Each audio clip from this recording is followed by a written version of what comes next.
Okay, so the visual we're breaking down today, I have to admit, it's, well, it's a little intense at first glance. It is, yeah, a bit visceral. We're looking at this graphic called A Guide to Inner Fulfillment, but the main image is a human head just literally splitting open. But that split is doing a lot of heavy lifting, you know? It represents this fundamental rupture in how we experience reality. It's definitely memorable. On the left side of the split, the head is filled with these dark, chaotic, tangled wires.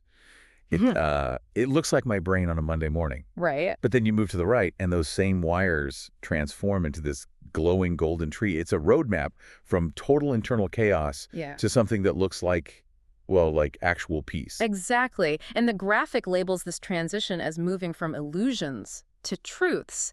It's arguing that all that stress, the tangled wires, it isn't caused by your job or your commute. It's caused by something deeper. It's caused by a misunderstanding of how the world really works. So let's untangle those wires. Yeah. The illusions. The first one hits pretty hard.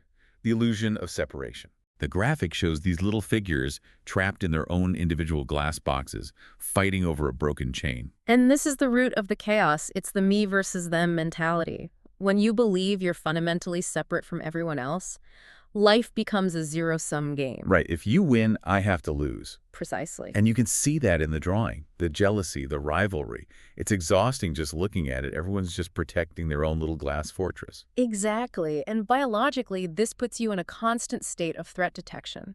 You can't feel safe if everyone else is a potential competitor. And that fear drives us right into the second illusion. Which is... It's got a bit of a horror movie vibe, frankly. It's called The Illusion of Taking Love.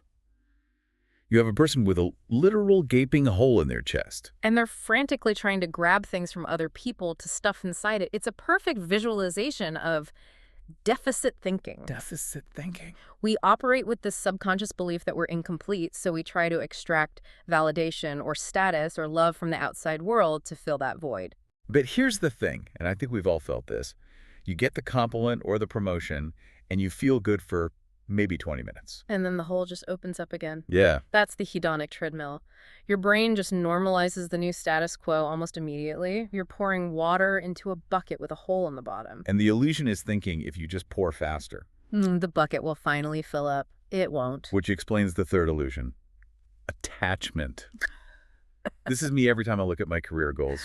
The graphic shows a guy juggling a money bag, a trophy, a heart. And he looks panicked, trying to keep it all in the air. He's panicked because he's clinging.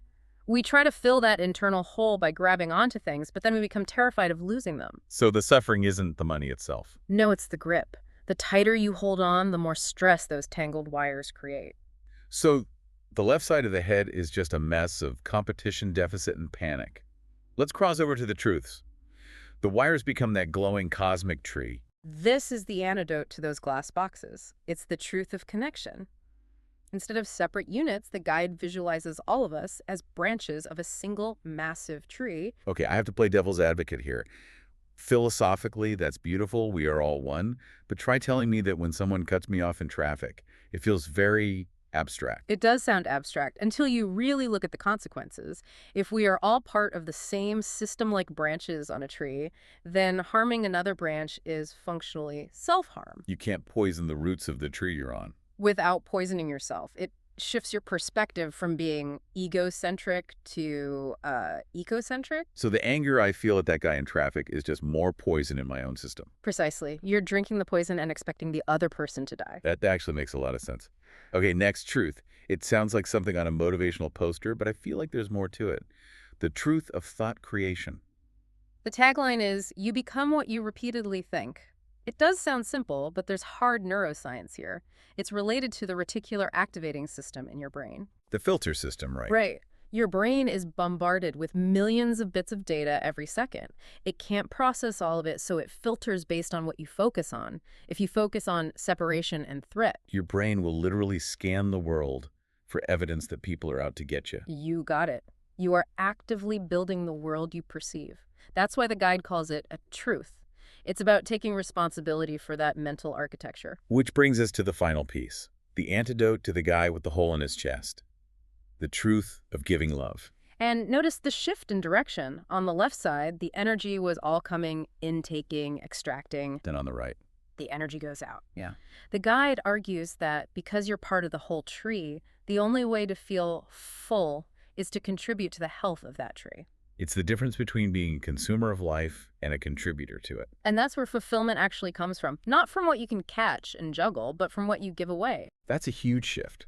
We're going from fighting in glass boxes to realizing we're all branches of the same tree, from trying to fill a bottomless bucket to just flowing outward. It's a move from a scarcity mindset where there's never enough to an abundance mindset where the more you give, the more you have. Well, I am definitely going to try and keep that tree image in my head the next time I'm stressed about something. It's a practice, for sure. But here's something to chew on as we wrap up. If we take this cosmic tree idea literally, that we are all connected, it implies that every single interaction you have is actually an interaction with yourself. With myself. So the next time someone annoys you or wrongs you, ask yourself, if this person is just another branch of me, what is this interaction trying to teach me about myself? That is deeply uncomfortable, but profound. Thanks for joining us on this deep dive into the architecture of fulfillment. We'll catch you on the next one.